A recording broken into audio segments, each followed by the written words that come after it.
and welcome to the class.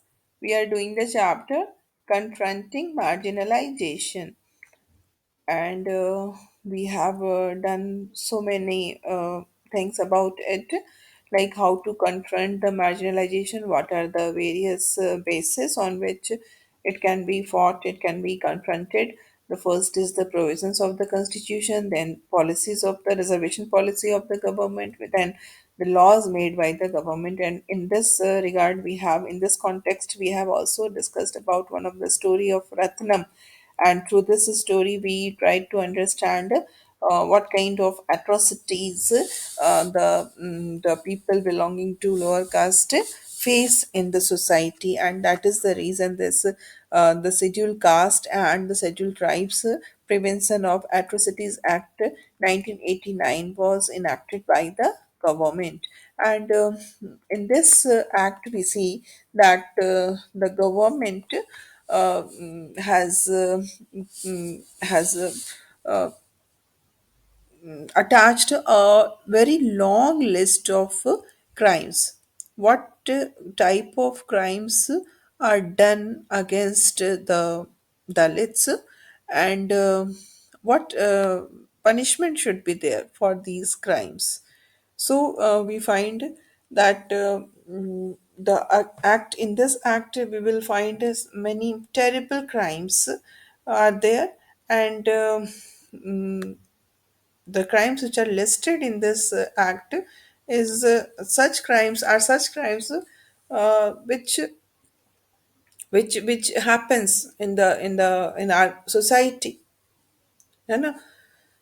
So, first of all, we see that there are several levels of crimes in this act. First, we see that modes of humiliation, how the people belonging to the lower caste can be humiliated, and what are the various ways through which they can be humiliated. So, we see that many times these people are forced uh, to drink or eat any inedible or obnoxious substance, something which is not to be eaten, ऐसी चीज़ों को उनको forcefully खिलाया जाता है. This is a crime. This is a kind of crime which is aimed at humiliating the Dalits, है ना.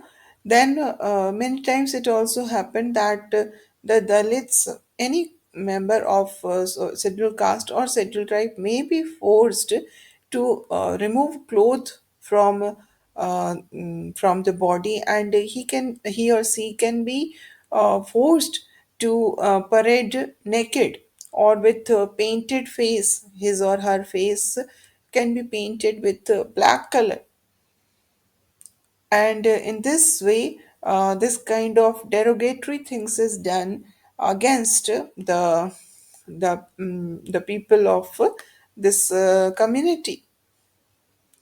So the main purpose is humiliation, and in order to humiliate them, the people belonging to upper caste or the dominant group of the society can go to any extent. So these crimes are listed in that act. If anyone does this, then he gets punishment for that particular crime, or punishment is very stringent. Okay, and then we see the uh, second thing which is said in the law is that whatever meager resources the Dalits and Adivasis have, uh, they must uh, have that resource. They should not be deprived of that resources, or they should not be forced into slave labor. Slave labor means when you becomes a slave, it means that you becomes the property of your owner. You are not having your own, you cannot take your own decisions, and you will just become a property of the owner. So that kind of slave labor, someone from a dominant group can force someone from the scheduled caste and scheduled type to do this slave labor. But This is enlisted in that list of crime in the Act of 1989. So if someone does this, it's a crime, and there is a strict and stringent punishment against this. Okay, so we see that if someone wrongfully occupies or cultivates the land which is owned by a member of scheduled caste or scheduled tribe, he gets there is also punishment, provision of punishment for such people, है ना. आप किसी भी जो दलित हैं उनकी जो land है, दलित या ट्राइबल, उनके लैंड को आप न तो गलत तरीके से ऑक्यूपाई कर सकते हैं और न ही कल्टीवेट कर सकते हैं.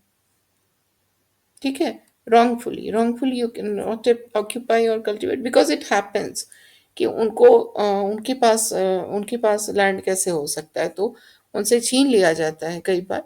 तो ये चीज़ अब now it has been described, listed in the as the crime. So in this way, these are the various ways through which the interest of the through which it is uh, expected that their interest will be protected.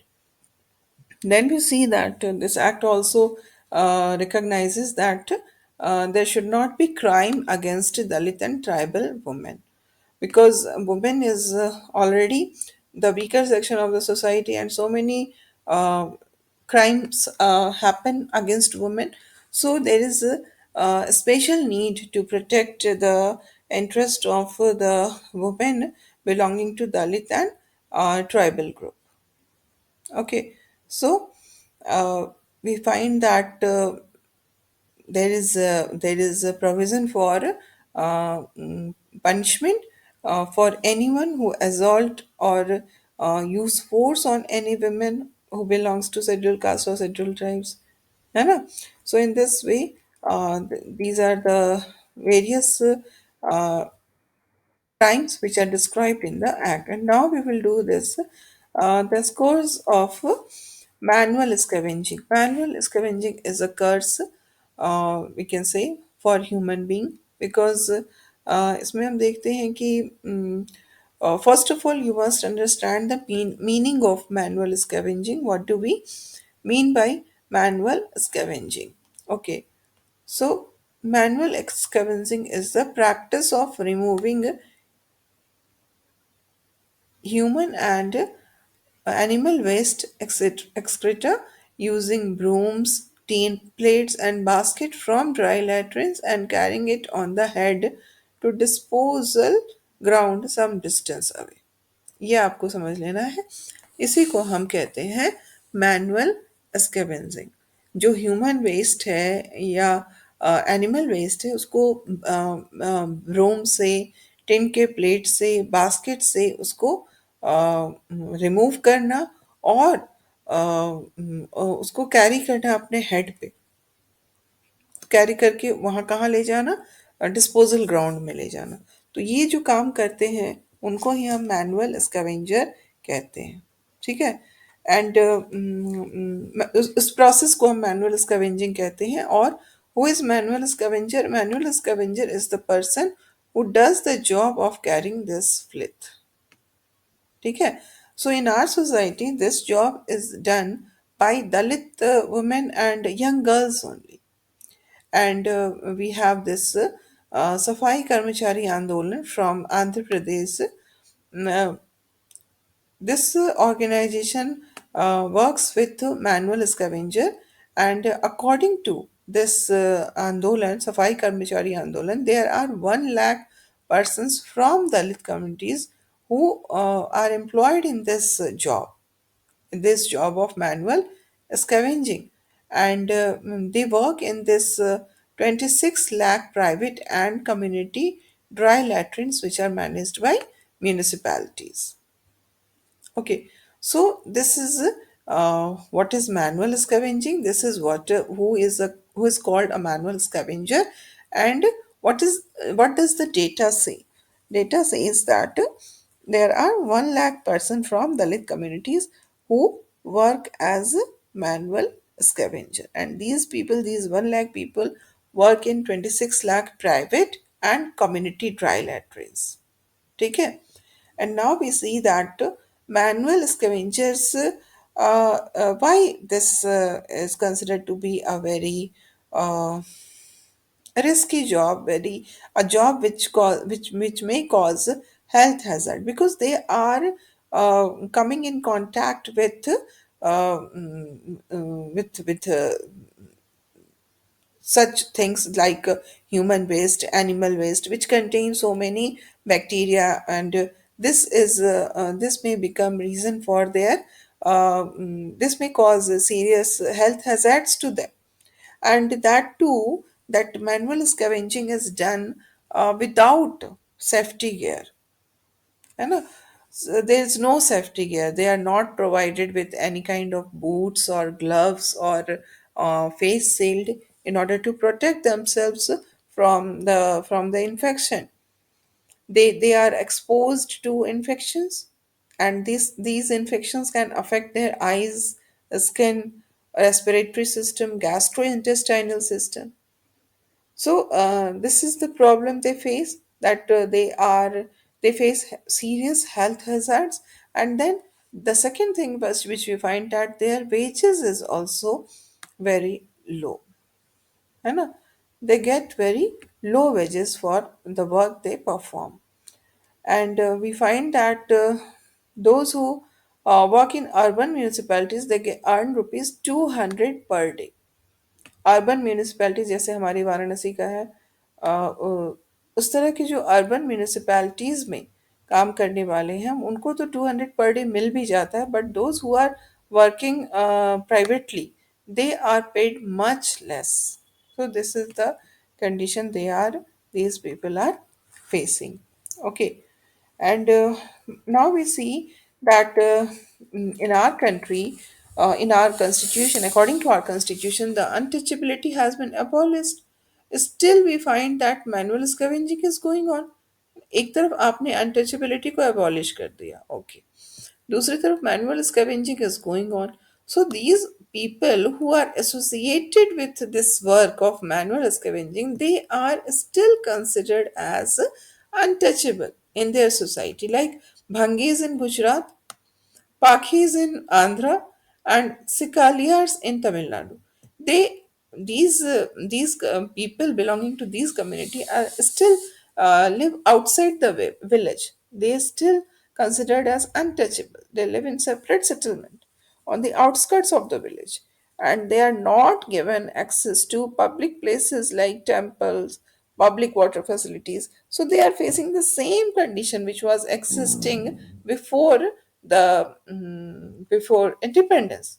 Even after 70 years of independence, these people, more than 70, it's 75 years, these people are facing the same problems.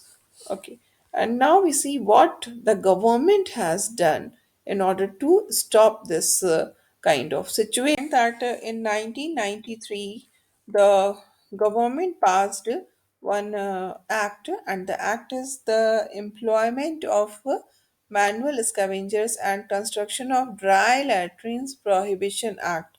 This act prohibit the employment of manual scavengers and construction of dry latrines. If dry latrines will be there, then it can be cleaned only by manual scavenging. So both the things have been prohibited by this act. And but we see that the condition was not improving of of the people who are associated with this manual scavenging. And then we see that in 2003, the Safai Karmachari Andolan, in 2003, the Safai Karmachari Andolan and 13 other organizations and many individuals also, they filed a petition, public interest litigation, in the Supreme Court.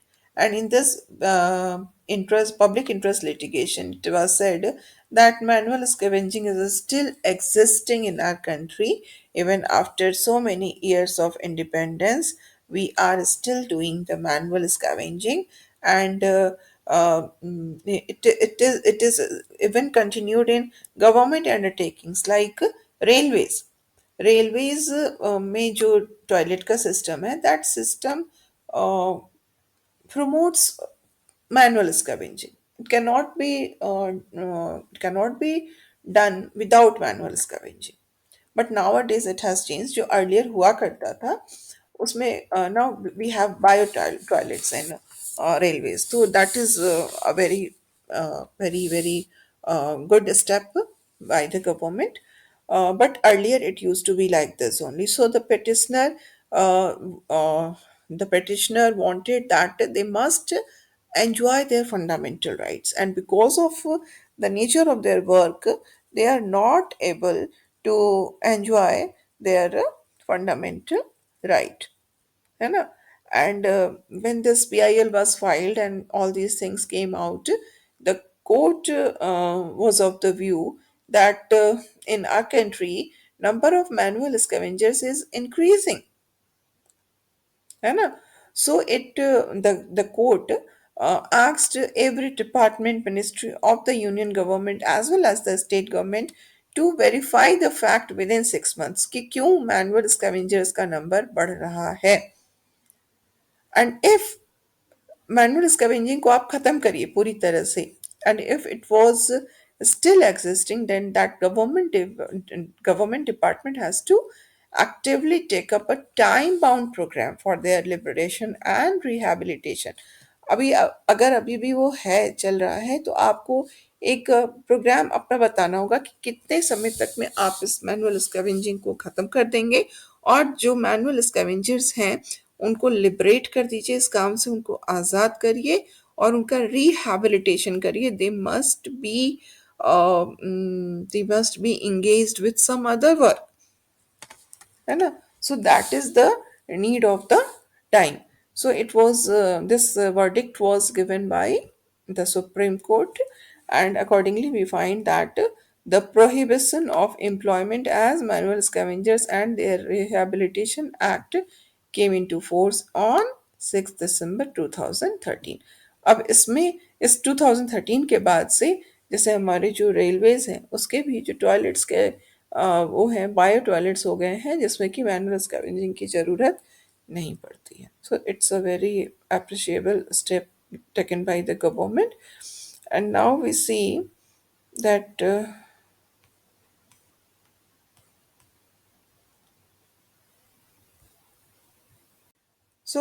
we see that in the same act of 1989 there is provision for Adivasis also, because uh, Adivasis are facing so much problems. We know they face the problem of displacement, and their right over the land is not recognized. है ना? So Adivasi activists are also there, and they want that they must have the right to occupy land because this land traditionally belonged to them. And we see that they are displaced, and that is the most important problem. And the tribal activists, they have asked that those who have forcibly encroached upon tribal land should be punished under this law. So what does it mean कि जिन लोगों ने forcibly उस land को occupy कर लिया है, जो land की ट्राइबल्स का हुआ करता था, तो उनको पनिशमेंट देना होगा, है ना? Those who have forcibly encroached upon tribal land should be punished under this law. Encroached upon मतलब उन पर उन्होंने अपना encroachment कर लिया, उसको वो उन्होंने अपना बना लिया है विदाउट एनी लीगल डॉक्यूमेंट और एनीथिंग. ठीक है? So these tribal activists, they also pointed to the fact that the act confirms what has already been promised to tribal people in the constitution. In the constitution, it is written that the tribals, the land which belongs to tribal people, cannot be sold or bought by non-tribal people. So it was nothing. There is nothing new in this act. This assurance was given by the constitution, but it was not being followed.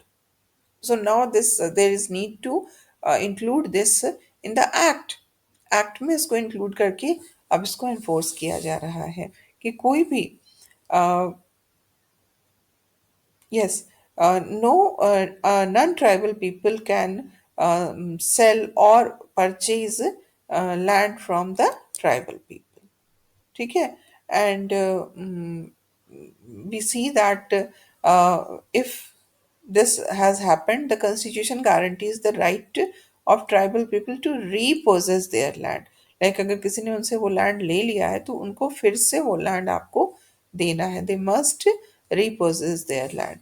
So this is all for today, and in the next class we will read more about this problems of the tribals.